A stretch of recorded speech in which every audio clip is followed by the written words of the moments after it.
Hello and welcome to Charts and Hearts. I'm Sarah and she's Lindsay. And together we're working our way through an epic list of rom-coms in order to find and categorize tropes in the hopes of creating the nerdiest spreadsheet podcasts have ever seen. And this episode is 9 months. Oh my god. Ooh. I hate this movie so much. Yeah, me too. Right?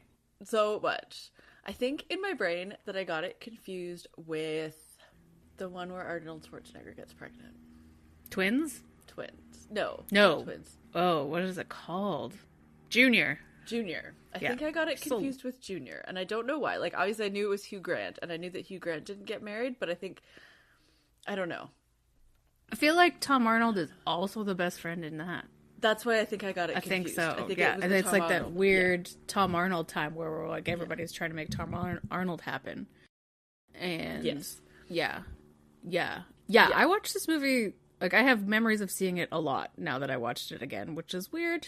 Maybe we rented it a few times, I guess, or something. Yeah, I definitely had watched it a lot also, which is, it's a weird movie to watch as, like, a young teen. Yeah. Because, like, this is not aspirational. No, and I think, like, even in the 90s, like, was Four Weddings not available? Like, I'm confused as to why my mother would choose this, or why we would choose this, when there's other floppy Hugh Grant available. Yeah, there's so many other better movies. Yeah, so anyways, if you haven't watched it, and, like, don't rewatch this movie. It's bad. This is the one with Hugh Grant and Julianne Moore. They're dating, living together, but, like, not married, like, on purpose from his end, at least. Mm-hmm. And, you know, stereotypical trope of he has a serious job of being a psychologist, and she has a job that you would expect that she's going to quit when she gets pregnant. Mm-hmm. Not that, like, you can't have a serious job of being a dance teacher, but, like, this is how it's portrayed. Yeah. And, they get pregnant, and he's mad and terrible, and then she deservedly breaks up with him, and then he does basically nothing, and poof, they get a happy ending. Mm-hmm. With too many hijinks and too much yelling. Yeah, it's a lot. It's a lot of, like, mid-90s, I guess, pro-men. Like, it's a weird, like, men trying to find themselves, and, like, we have feelings, too, but, like, we're super bitchy about it. Like, it's just, I don't even know how to explain it. Oh, my gosh. Okay, so, yeah. The reason I hate this movie is both it's, like, just a bad movie, but also it makes me hate Hugh Grant, or Hugh Grant's character, so much. Yep. Ugh. Yeah, and it also makes me not like Julianne Moore. Like, they're both bad. They're bad both terribly at written. this. Like, he's an unreliable narrator, of course. But what world is she living in? He spends the entire first quarter of this movie complaining to her about how much he hates children, and then she's surprised. Like, really surprised. He's, like, mad that they got pregnant. Yeah. But my argument for that is, if two people are having sex that can lead to pregnancy, then it's two people's responsibility to at least know that some birth control is happening. His response is, aren't you on birth control? Yeah. Why aren't you dealing with birth control also? Or at least vaguely aware of it. Yeah, or like aware that it's not 100% effective. That too. Like, yeah. Yep. And so, the main redeeming character of Julianne Moore's character is that she does leave him. Yeah, but she also leaves him in a bad way. Oh, she doesn't do it well. She doesn't talk to him at all about any of these problems. She just leaves and then is like, why are you so upset about this? Mm-hmm. And then she's like, I will raise this baby by myself. The end. And I was like, you legally can't take this child away from his father. She can ask him to. Well, yeah, but she, like, refuses to talk to him entirely. Yes, exactly. And I'm like, what you're doing is, if you refuse to talk to him after you have this child, is against the law. But that's a whole other problem. So I'm like, you are not acting as a responsible person either. She's like, all of these things, like, she doesn't have a plan. She's at, like, it's one of those things of, like, she is acting emotionally and immaturely. And I'm like, I don't want my female characters to act emotionally and immaturely because I don't want to have to say this about them. But that's what she's doing. Yeah, she's poorly written, and it's like, because he's an unreliable narrator, it comes across as, like, it's her fault that he is, like, being forced to man up. And it's like just neither of them are good, and it's just so it's awful, frustrating. And this is one of those ones I'm like, just talk to each other. You've been together for 5 years and you haven't had this conversation, right? You've been together for 5 years and neither of you know how the other one feels about this. Like, she's like, why are you so sad about getting rid of your cat? And I'm like, you lived with this cat for 5 years. Why are you not sad about getting rid of this cat? Like, what is wrong with all of you? And the one redeeming part of this movie, or that I almost like or relate to, is when Jeff Goldblum takes him out to parties and he spends this party like sitting in the corner with a beer, cuddling a cat. And I'm like, relatable. So Goldblum is there as we'll get to tropey, but like very tropey 90s liberated man of like, I don't need to get married, I can just have sex, and I don't need to have babies, and la la la, and life is great, and it doesn't matter that I actually was in love with this woman, and actually I know I've changed my mind, I want to have a baby. And I'm like, wow, did you put any effort into that at all, that role? No. Like, good lord. Yeah. And then we have Tom Arnold and Joan Cusack playing Tom Arnold and Joan Cusack. Like, I mean, the yelling and the crazy children, and it's just a lot, and they're everywhere, and they're super overbearing and super like invasive, in your face, have no boundaries. Have no boundaries, and like those people that are like, and this is on purpose, like the children are terrible on purpose so that Hugh Grant can be supported in his life. But Joan Cusack is also like, I wanted to give everything up in my life, and that's what everybody should do, and it's perfectly fine. And when Julianne Moore is like, I don't know if I want to keep this baby, she's like, of course you do. This is your life's dream. I'm like, shut the F up, Joan Cusack. Stop pushing this on a person. Based on how she looks, like Julianne Moore in this, I don't know how old she was when she played the role, but like they play her like she's maybe 25. I think she's supposed to be in her 30s. Really? Yeah. I think there's a point where they talk about being in their 30s. Huh. Yeah. And that maybe she just looks really young. Yeah. And that's also like a huge thing of like, what? Yeah. What? I mean, I guess that's better if they're both in their 30s, because it came across a lot like that, and I think it's just because of the clothes that she wears and her hairdo and stuff. Like, if she's 25 and he's 30 something, which like isn't terrible, but you're not, if they've been together for 5 years, that is kind of terrible. Okay, other observations other than just ranting at how much we hate this movie. I will say, don't try to learn how to rollerblade in San Francisco. Oh my god, like, what the fuck are you doing? Just want to die? Ugh, gross. I guess this is back on my ranting, but he gets to just do the bare minimum. Like, he watches the movie of the ultrasound and falls in love with this unborn baby, and it's like a complete 180 in his brain. And he, like, he woos her back or whatever, but like barely. And, is doing the bare minimum of like saying that he'll support the baby and her. And then they get married, blah, blah, blah. And he's like still gaslighting his pregnant wife about like something that doesn't even matter. Like, it's a person he flirted with at a bar. Yeah, I know. Can't even just be honest about that. Like, literally nothing happened. And yeah, he drove her home and turned down sex. Yeah. Because he was in love with her. Like, yeah. Oh. But he's still doing that. And I'm just, And this goes back to my other plot issues of like, then he turns the second bedroom in the apartment into a nursery, and that's very adorable and blah blah blah. And I'm like, so why did they need to move? Because that was a whole thing of like, they have to move. We can't raise a baby in this apartment. I'm like, you have 2 bedrooms. Yeah. Why do you need to move? Like, what's happening? Your apartment is ginormous. It's the whole thing too of like, men are expected to and allowed to be scared and run away when their partner gets pregnant, and women have to be excited, are required by society to be excited and over the moon, and and also immediately have their shit together while they're also feeling sick. And just like, and regardless of whether she stays with him or not, like, she can't do her job for a long time, and so like, that is a whole thing that she has to deal with that's never brought up. She's just like, I have to quit, and then like, that's it. And then she again, the thing that bothers me so much in movies and books, when they're like, I'm so poor, and then they don't have a job or whatever, I'm like, how are you paying for anything? It really stresses me out. I know. And you're just like, I'm gonna leave my apartment and my boyfriend who could support me, even though we're having issues, which I'm perfectly fine with you leaving him. Yeah. But I'm like, but you can't do your job, but and you were about to have a baby. So what is your plan? His baby too. So like, if you talked about it and left him, he would at least like be on the hook for some child support. Yeah, like just talk to him about it. Yeah. Like, what are you going to do? Live with these people who have 3 children and are also about to have a child and live in their house for free? And yell so much. Like, they yell so much. Okay. Okay. Anyways, let's talk about some tropes, because otherwise it's just going to be flailing. Okay.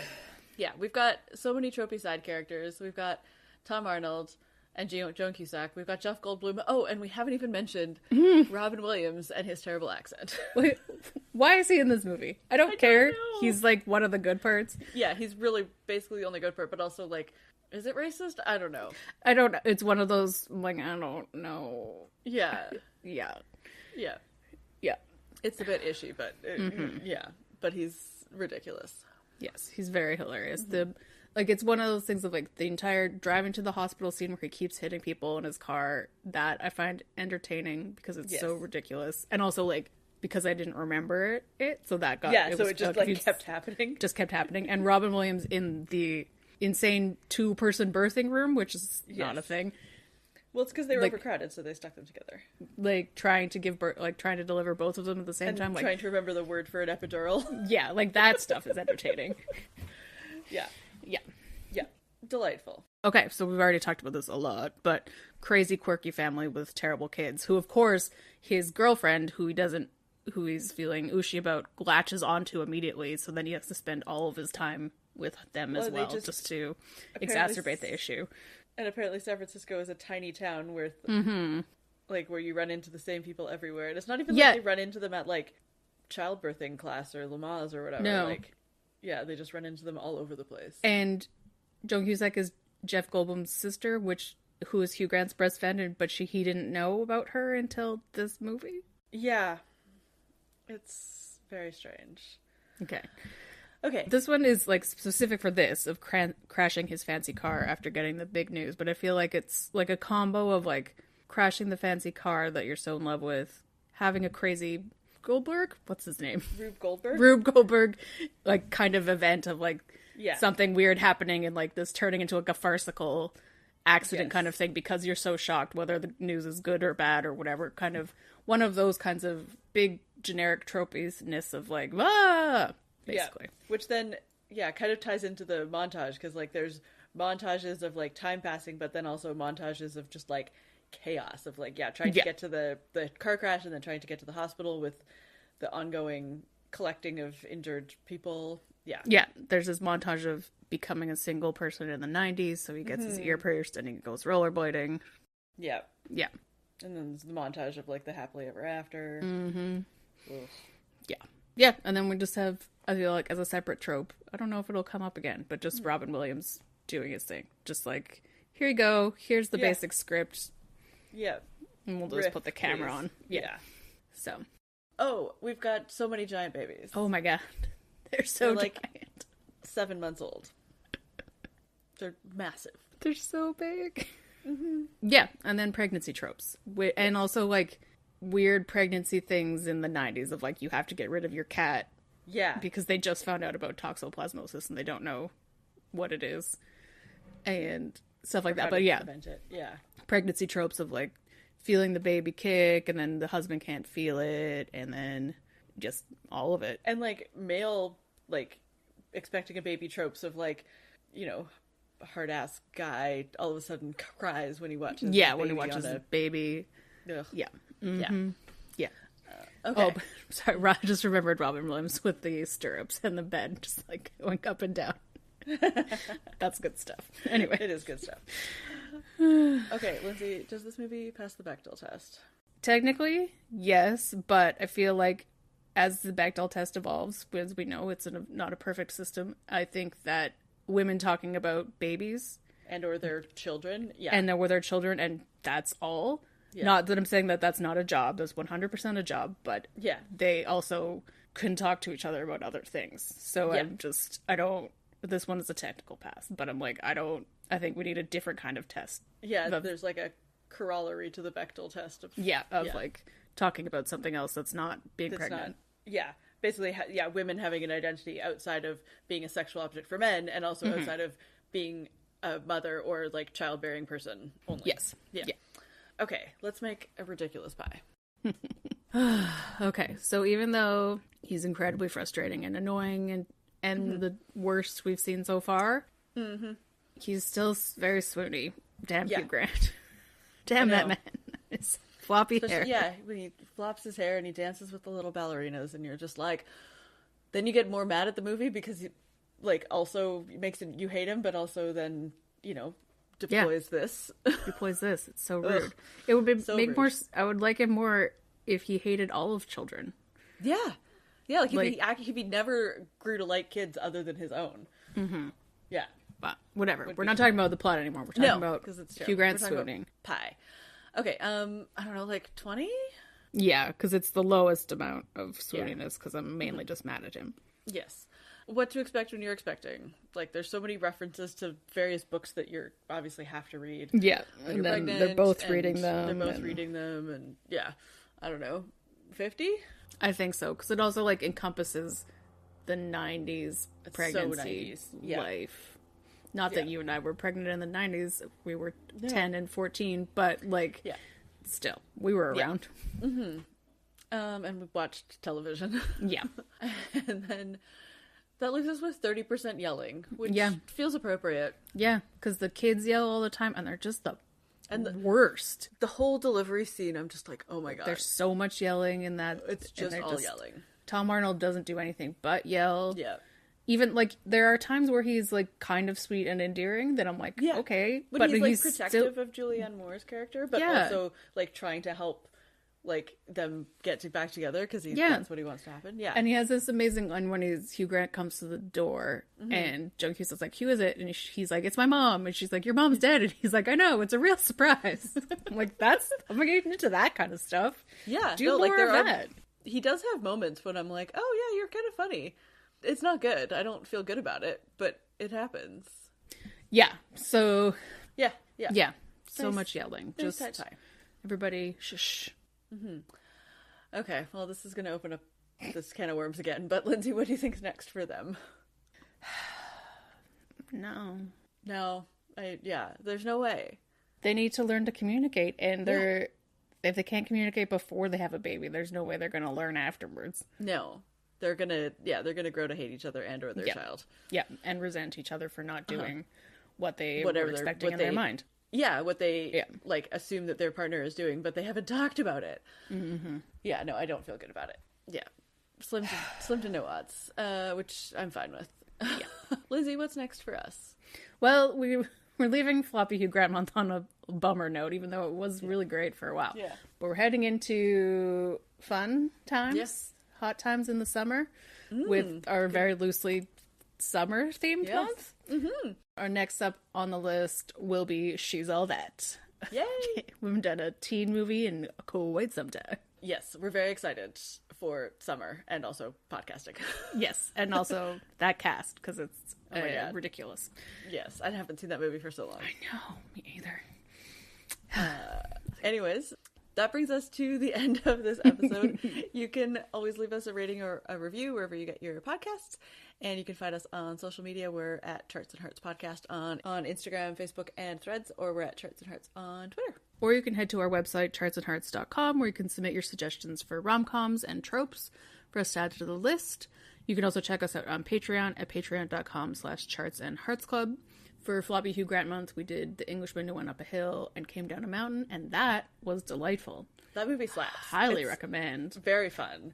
And very intense for, spoilers, a movie about people carrying dirt up a mountain. It's basically one long montage. And we're into it. It's very dramatic and very good. So if you're left with a bad feeling in your mouth about Hugh Grant at the end of this, go listen to that. Or we've also got lots of other Hugh Grant movies in the also back catalog. Yes. And, let us know your thoughts on this movie. Does it fill you with female rage? And in the meantime, let's take a look at your Volvo. Oh, Robin Williams, thank you for saving this movie. Yeah.